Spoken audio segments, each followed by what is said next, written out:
Ini juga menjadi sorotan bentrokan antar kelompok yang membuat suasana di Yogyakarta mencekam.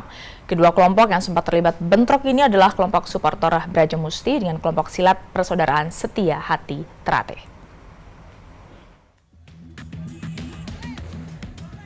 Aparat kepolisian Polda Yogyakarta telah mengamankan 352 orang dalam bentrokan dua kelompok massa di Jalan Taman Siswa Yogyakarta. Peristiwa ini dipicu oleh penganiayaan yang terjadi di Bantul pada tanggal 28 Mei 2023. Ratusan aparat diterjunkan untuk menenangkan massa yang terlibat bentrok ini.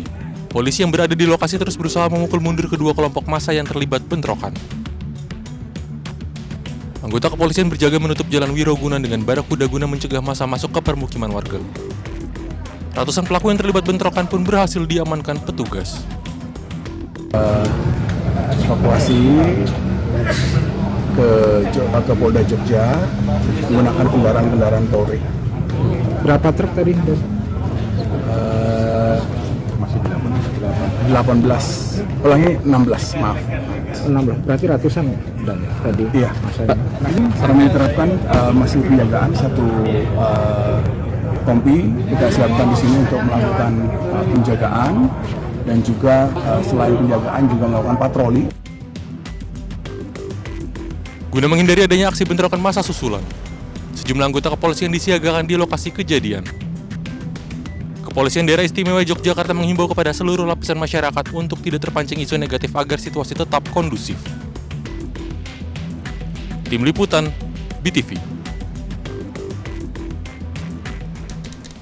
Kita bahas lebih dalam, kita sudah tersambung dengan sosiolog kriminalitas dan juga sekaligus dosen Purna UGM, Bapak Suprapto. Pak Suprapto, selamat sore.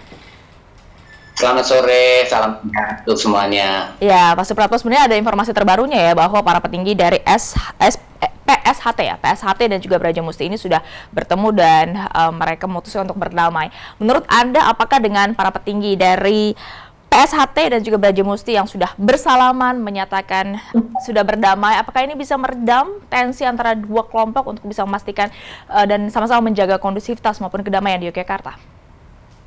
Ya, baik. Kalau misalnya hubungan antara pimpinan atau petinggi dengan anggotanya itu solid, mestinya apa yang sudah dilakukan oleh para pimpinan mereka atau petinggi mereka itu bisa meredam konflik ataupun bentrokan yang sudah terjadi beberapa hari sebelumnya dan kemudian berlanjut kemarin itu.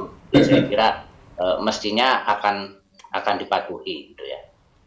Iya, kalau Anda lihat kan kasus ini diduga kerusuhan kemarin ini terjadi karena ada kejadian-kejadian sebelumnya begitu ya, pada bulan Mei diduga ada pengeroyokan dan lain sebagainya.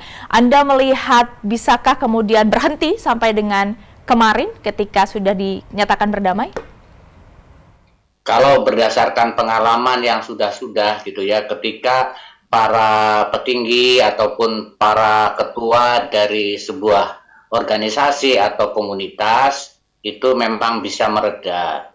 Namun demikian kita juga harus melihat orang-orang ataupun anggota yang kemarin terlibat itu tingkat kedewasaan emosionalnya seperti apa gitu ya. Karena kalau kedewasaan emosionalnya masih rendah, sangat mungkin bahwa rasa dendam, rasa sakit hati itu masih tersimpan sehingga kalau misalnya tersulut sedikit hajaput itu bisa muncul ke permukaan. Jadi itu sangat tergantung dari para anggota yang kemarin terlibat di dalam aksi bentrokan tersebut. Tetapi kalau pengalaman yang sudah-sudah sih ketika kondisi ya interaksi antara elit atau pimpinan dengan anggota atau massa itu cukup bagus, biasanya itu bisa diredam. Kalau dalam bahasa sosiologi itu kalau key personnya sudah kepegang, mestinya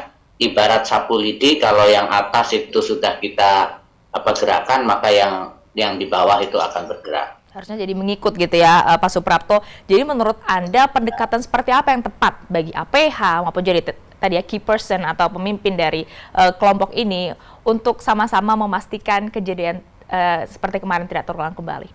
Pendekatan seperti apa? Ya, mestinya setelah ada upaya untuk melakukan aksi damai ke para pimpinan ini, masing-masing itu tetap melakukan kontrol ya terhadap anggotanya gitu, karena sebuah action itu kalau tidak kemudian diikuti dengan monitoring atau pemantauan, itu sangat mungkin itu masih bisa terjadi sisa-sisa sakit hati, sisa-sisa dendam itu akan muncul ke permukaan ya. Jadi intinya itu harus ada kontrol ataupun monitoring agar apa yang ada itu bisa ditekan di alam bawah sadar, dan harus juga diperkuat dengan peraturan perundangan itu ya, difahamkan bahwa apapun bentuknya yang namanya bentrok bermuara berakhir berdampak pada penganiayaan itu merupakan pelanggaran hukum gitu. Jadi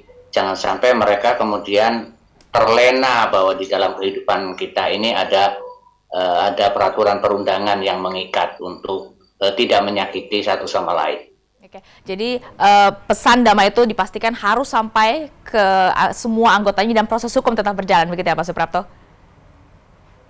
Ya, jadi saya kira itu harus tetap diikuti prosesnya supaya tidak terjadi pengulangan dan ada unsur jera. Ada efek jerahnya. Terima kasih Pak Suprapto, sosiolog kriminalitas dan juga dosen Purna UGM sudah bergabung bersama Berita Satu Utama.